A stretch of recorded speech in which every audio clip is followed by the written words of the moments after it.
Pero ayan, makikita naman natin dito si Purikov, tsaka ito si ayan si Longhee, ayan ito si Purikov na nakita niyang papasok si Longhee dito kay Kurapika. Kasi nga itong si Longhee kumbaga itong si Kurapika nagtuturo siya ng nen sa mga tao diyan sa ng mga tauhan ng prinsipe na ibang mga prinsipe, tsaka yung mga katulong, ayan. Ayan, si Tubepa yung ang may hawak dito kay kay Longhee. Ayan, kay Longhee. At malalaman natin dito, pang 10 araw na pala ng paglalayag sa Black Whale. Ayan, pang 10 araw pa lang pero ang tagal natin inintay, no? Ayan, tapos biglang naglabas ng kapangyarihan dito si Longhee. Ayan. Ang tawag diyan ay Moonlight Act. Isa siyang para siyang papel na magbibigay ng kontrata. Tapos task kila Kurapika. Ayan, mabibigyan si Kurapika niya ng kapangyarihan pero kailangan meron munang kontrata. Ayan. Tapos parang sinasabi rito ni Longhee na hindi mo na ako kailangan turuan ng nen, Kurapika. Marunong na ako ng nen. Tapos syempre parang hindi tiwala si Longhee. Tapos may mga inireveal siya diyan. Hindi tiwala si Longhee. Tapos kaya nga naglabas diyan si Kurapika ng dowsing chain. Naglabas si Kurapika dyan ng dowsing chain kasi wala siyang tiwala. Pero sinasabi ni Longhee dito na yung ability niya para gumana yung ability niya, kailangan niyang magsabi ng totoo about dito sa ability niya, kung ano yung mission niya. Kaya malabong magsinungaling si Longhee. Ayan, tsaka makikita natin sa kabuuan na itong chapter na to na 401, yung dowsing chain ni Kurapika ay hindi man lang gumalaw. Ibig sabihin nun, nagsasabi si Longhee ng totoo. Ayan. Ayan nga, tinutukan pa ni Kurapika ng niya ng baril niya. Pero, ayan, wala kasi siyang tiwala. Tapos yan, tinutok, ginamit niya na rin yung dowsing chain. Tas yun nga, gusto lang naman ni Longhee na makipagtulungan dito kay Kurapika at mabibigyan siya nito ng lakas. Gusto niya makipagtulungan kay Kurapika na walang kumbaga wag atakihin itong amo niya na si Tubepa. Ito namang si Tubepa, hindi naman niya alam na may nen ability itong si Longhee. Kumbaga wala siyang idea. Ayun o, shoutout kay Ragnar. Ragnar Brock. Ayan. Tapos yan, basta nag-uusap sila dyan. Nag-uusap sila dyan. Tapos parang sinasabi ni Longhee dito yung mga i-reveal niya na yun nga, yung malalaman natin mamaya. Ayan, tapos dito na sinabi ni Longhee yung matinding revelasyon. Ayan. Ang revelasyon dito ni Longhee na si Isaac Netero ay tatay niya. Ayan. Alam ko na dito siya. Wait, mamaya na yan. Basta, si Isaac Netero, no? Si Beyond Netero. Ayan, si Beyond, kumuha siya ng mga sundalo na nilagay niya doon sa yung mga sundalo na yon nilagay niya sa kakin. Ayan, sa loob ng kakin. Tapos, ipinagkasal niya yung mga sundalo. Sorry. Yung ipinagkasal niya yung sundalo, tapos yung mga sundalo na yon kumbaga, binigyan niya ng partner, pinagkasal niya, tapos binigyan niya ng peking yung kasal na yung peki lang yon, kumbaga hindi totoo. Sundalo, 'di ba? Parang magulang. Dalawang magulang na sundalo, pinagkasal niya, babae yon tsaka lalaki. Tapos binigyan niya ng anak. Yung anak na yon kay Beyond Netero mismo. Yung anak na yon. Kumbaga parang si Beyond Netero, nagtanim siya ng anak niya sa loob ng kakin para gawing tauhan doon ng mga royal family, katulong, sundalo, bodyguard, tagapayo, ayan, iba-iba. Ayan yung sinabi ni Longhi dito. Ito si Longhi, tapos ito yung mga sundalo. Ngayon, si Bion Netero, sa kada may ipapanganak na hari, halimbawa kunyari si 30 years niyang ginawa yun, tapos sa kada may ipapanganak, sino ba yung pangalawa? Si Camila, 'di ba? Si Camila Huiguro, tapos si Zhang Lei pangatlo. Yung ipinanganak si Camila, merong isang anak si Bion Netero na ipinasok sa loob ng kakin para maging isa sa tauhan, o mamaya malalaman natin na maging isa sa hari na parang nagpanggap na hari. Yan, parang ginawa niyang hari doon na ay prinsipe na parang lumalabas, parang sinalisihan niya si Nasubi Huiguro, yung king ng Kakin. Ayun yung nangyari diyan. Ayan, tapos ayan, ito siguro yung Kakin. As pinagkukwento ang labo nito eh. Pinagkukwento dito ni Longhi na yung mga sanggol na yon, kabilang siya, meron ng nen simula ng pagkapanganak. Ayan, may nen na sila simula ng pagkapanganak. Tsaka nireveal niya nga dito, anak siya ni Bion Netero, si Longhi, at bata pa lang siya, may nen na siya.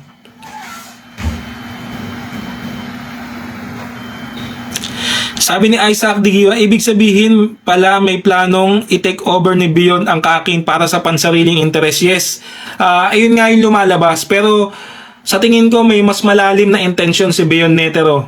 Kung ano man yon, hindi natin alam. Kasi kakibat ng eto mamaya malalaman din natin dito. Kakibat ng pagtanim ni Bion Netero ng mga anak niya dito sa Kakin, nilagyan niya ng sumpa na meron siyang Sanskrit na seal ng nen na madalas nating makita sa yung madalas nating makita sa Grid Island, o kaya dun sa may katulad nung sa may yung nilagay ni Jintrix dun sa may box na pinaglalagyan ng tape, yung parang ancient na letter na basta hindi ko maintindihan kung anong di natin maintindihan kung anong nakasulat doon. May ganong sumpa na ginawa si Bion Netero na mata sa ilalim ng lalamunan na paikot. Ganon, sumpa siya.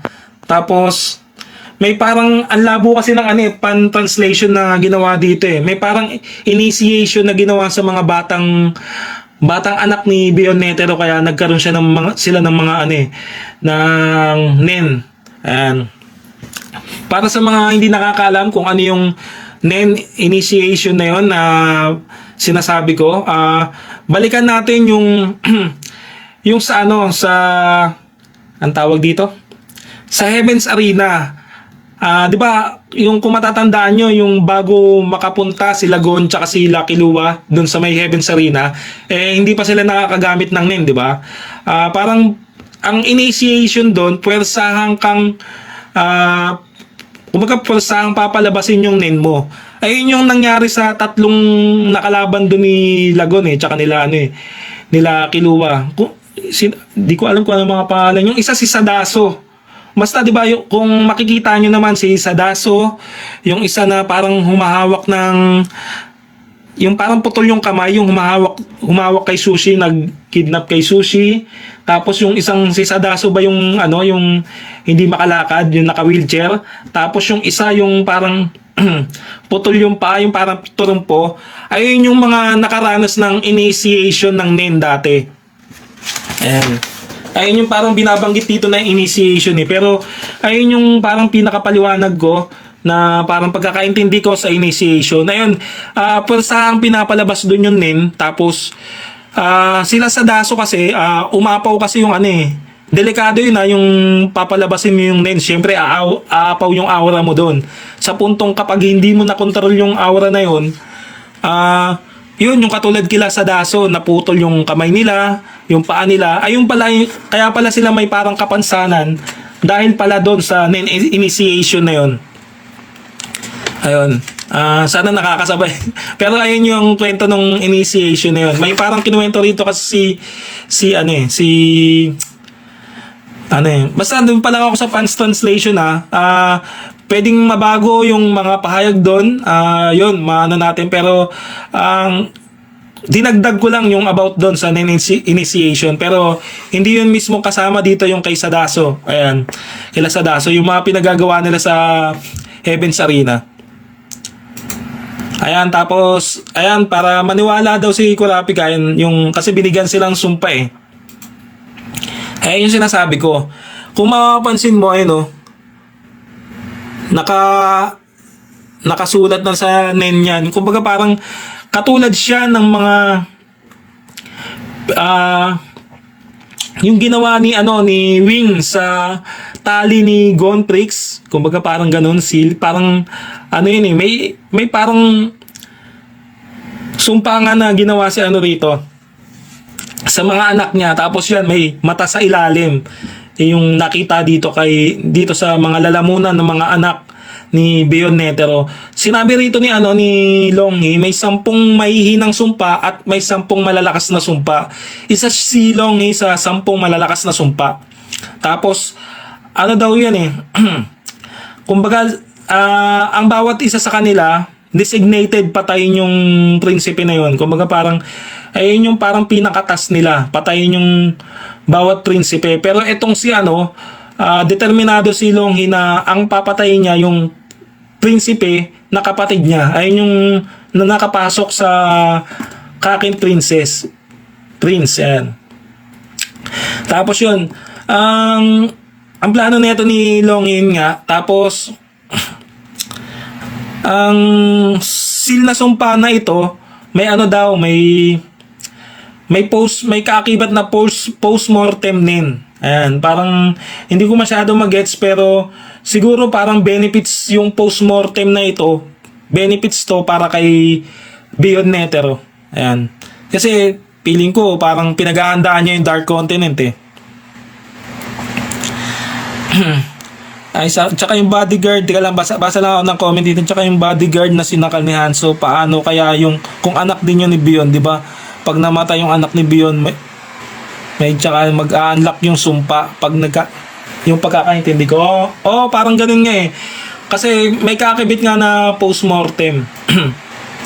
Ayan, tas hindi pa rin naniniwala dito si Kilua. Ayan, naulit Ito nga yung inamin nga dito ni Longhi na anak nga siya ni Bion Netero. Ang dami, 20 sila, 20, isipin nyo 20 silang magkakapatid. 20 silang magkakapatid na tinanim ni Bion Netero sa Kakin. Pero feeling ko may sobra pa dyan na anak si Bion ayun lang yung pagkakaalam ng anak niya. Yung pagkakaalam ni Bion Netero, baka mas marami pa, di ba? Kaya baka mas magulat pa tayo sa mga susunod na revelasyon dito sa Hunter x Hunter tibay ni Bion Netero. Ayan, tapos yun nga, yung sinabi nga ni Longhi na kasi sinabi dito ni Kurapika at saka ni Bill na ang gustong manalo sa trono ni Bion Netero ay si Benjamin Huiguro, yung panganay na anak ni Nasubi, yung malaki. Yun, tapos sinabi niya, parang sinasabi nila na baka ayun yung anak ni Bion na naging hari. Ayun nga kasi sinabi rito ni Longhi na may isang prinsipe doon sa Kakin na anak ni Bion Netero na yun nga ang pagkakaalam noon ay hindi sila anak ni Bion Netero, anak sila ni Nasubi Huiguro. Kasi yung sa 20 na yon, bukod dito kay Longhi, sa 20 na anak ni Bion Netero na ikinalat niya dun sa Kakin, sa 20 na yon, si Longhi lang yung nakakaalam ng pagkatao niya. Yung 19, hindi nila alam na anak sila ni Bion Netero. Ang alam nila, anak sila nung mga sundalong ipinagkasal na peke ni Bion Netero dito. Ayun yung matinding pag-reveal dito. Kaya nagulat sila Kurapika at Bill,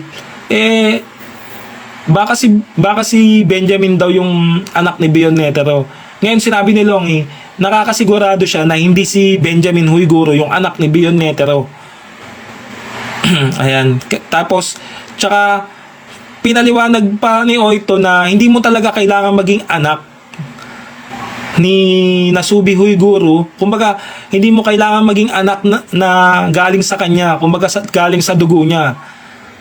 Na para makasali dito sa succession war, kailangan legitimate lang. Kumbaga, parang kailangan ituturing kanyang anak o kasama ka sa papel. Kumbaga parang legal ka na anak ni Bion ni Nasubi Huyguro, na kahit hindi ka naman niya tunay na anak talaga, na hindi ka galing sa di ka galing sa dugo niya. Ayan, makakasali ka sa succession war.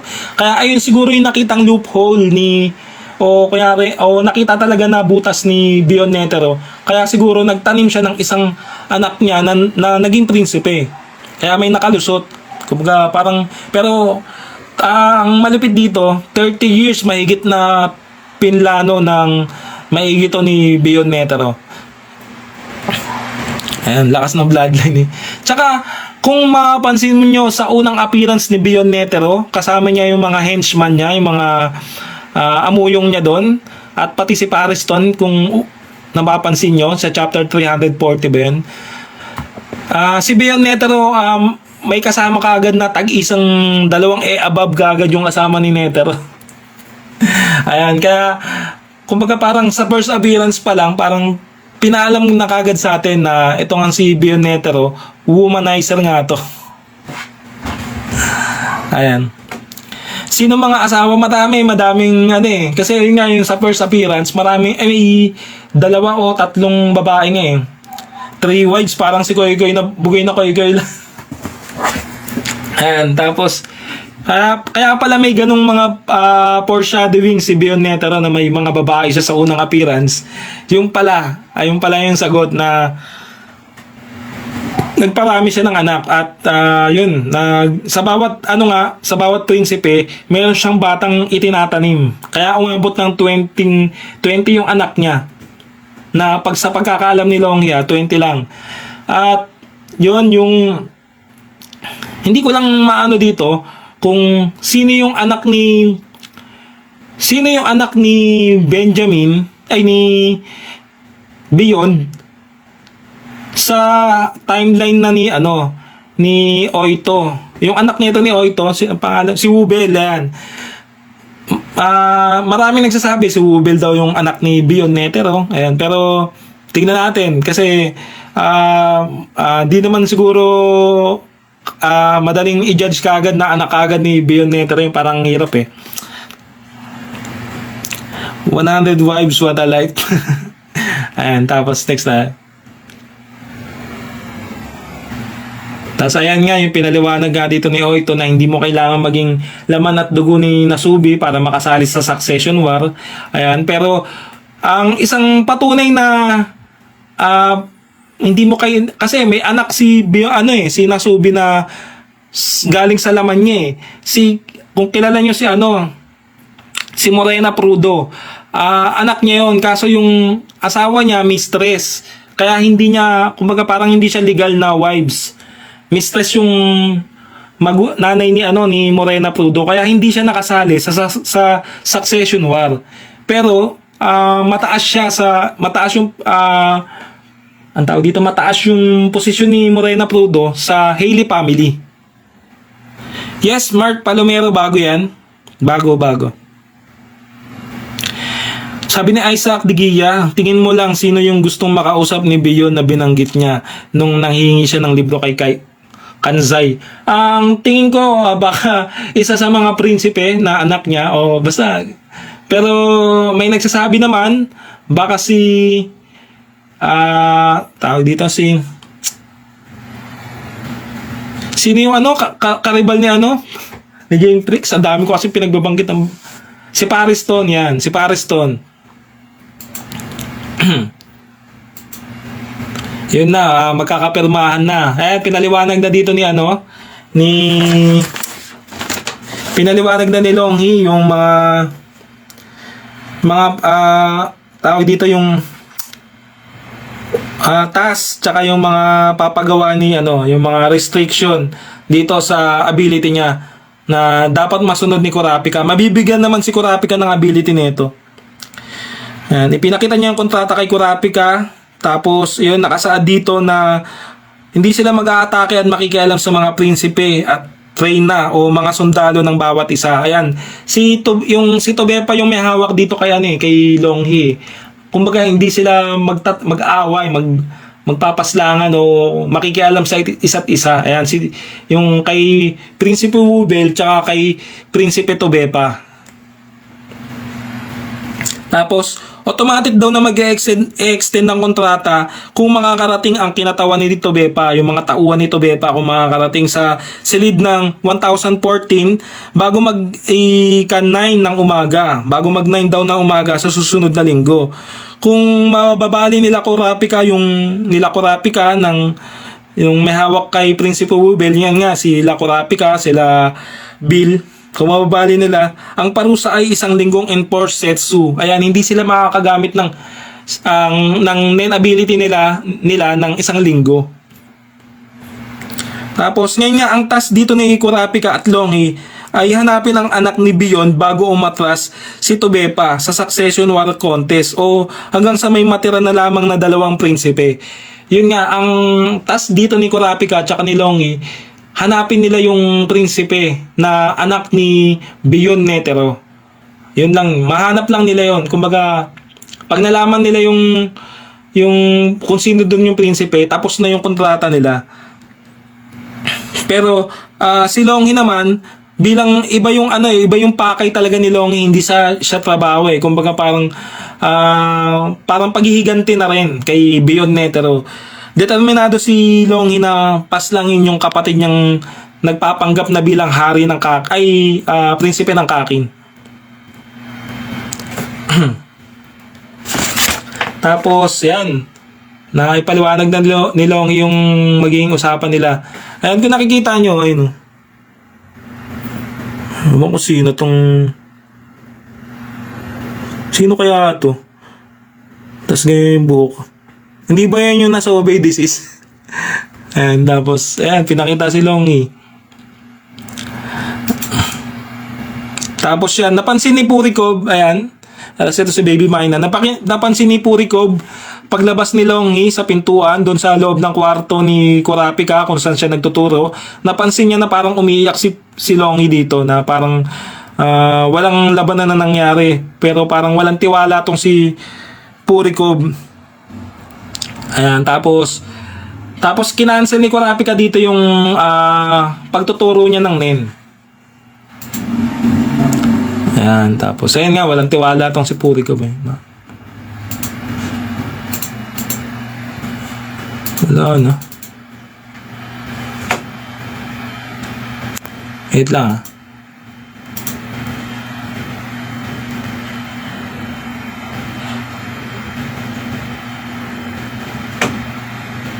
Sa mga hindi pa nakapollow sa isa nating page may ginawa akong video, mga bagong video. Doon ko ina-upload. Kaya kung may time kayo, nood kayo doon sa isa nating ito.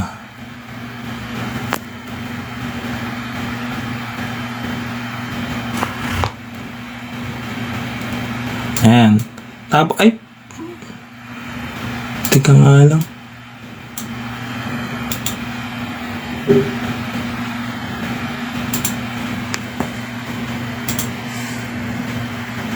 Ayan, tapos sa huling eksena, ipinakita si Beyond Netero, na binabantayan ni Kanzai. Ayan, tapos nanghihingi pa nga ng libro dito si Beyond Netero eh. Tapos yun, ang sinabi niya, papuntahin mo naman tong tao na to dito. May hinahanap siyang tao na gusto niyang pumunta sa selda niya at kausapin siya. Ayan. Tapos, nga, ang daming lumabas na theory na kumbaga suggestion kung sino yung anak talaga ni Beyond Netero. Maraming nagsasabi si Si Chirinich daw. Ayan. Tapos, ako naman, may suggestion ako kung bakit si Chirinich din. Na konti lang naman na ano. Kasi, kung tatanungin nyo, kung titingnan nyo tong, teka lang, saan na ba yan?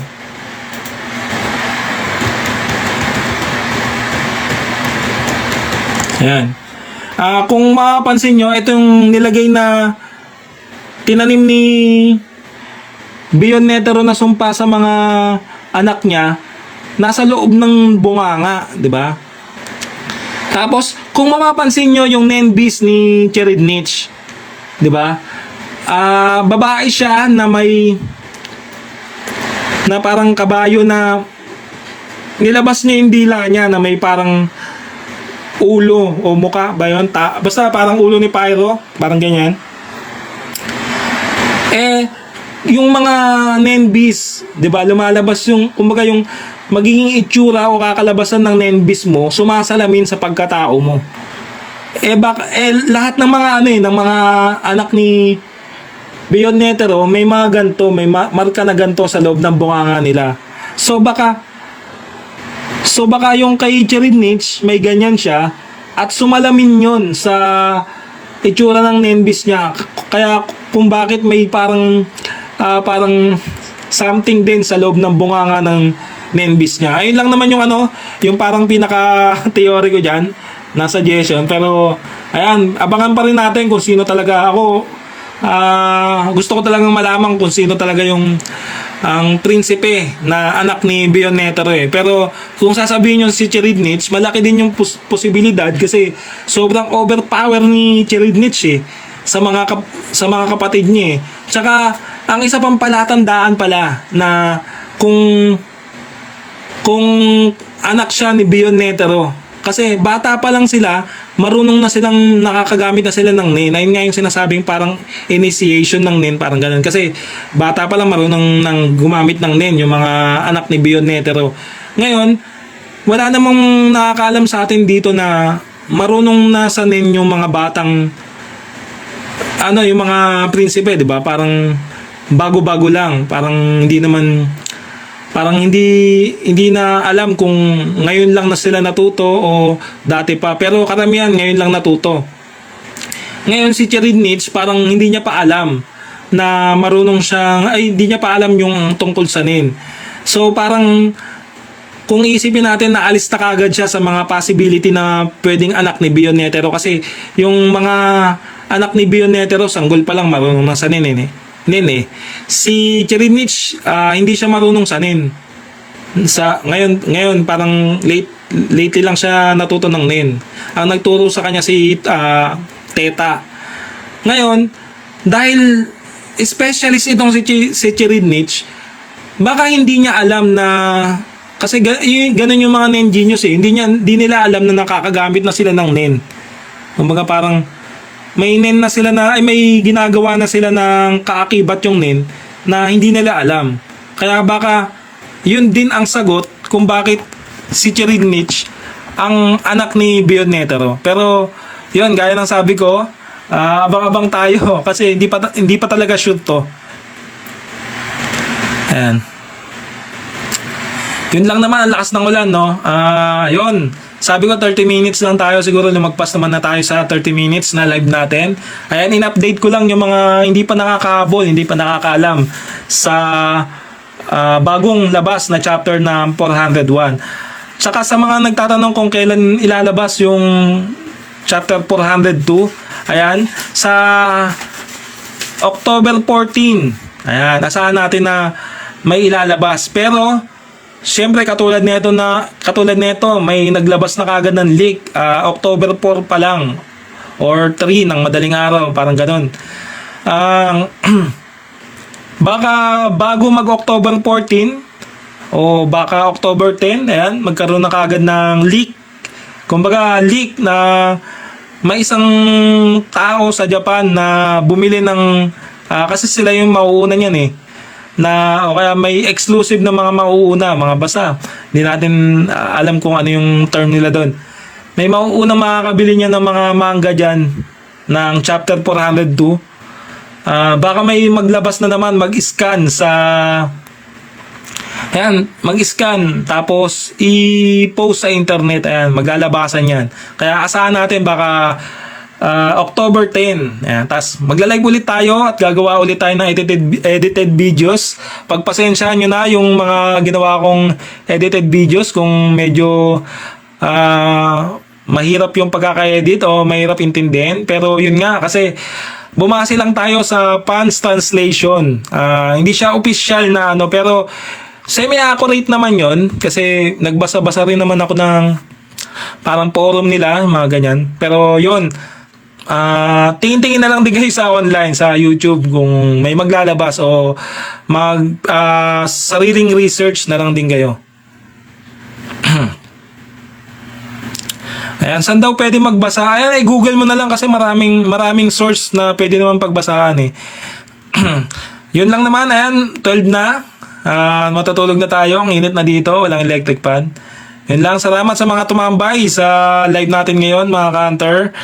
Pakishare ng video para yun, mag-ano tayo. Dumami yung makakalam. Ayan, makaalam. At papalo ng Facebook page natin na Mr. Salaysay. Mas nag-upload ako doon ngayon. Sa mga follower ko doon, alam nila yan na araw-araw ako nag-upload ng bagong video doon. At nag-upload din na tayo sa YouTube. Ayan. Kasi kung dito ako mag-upload, wala ditong ano eh. Walang monetization dito eh. Ayun lang mga ka-hunter. Ayan. Good night at ciao, peace, bye.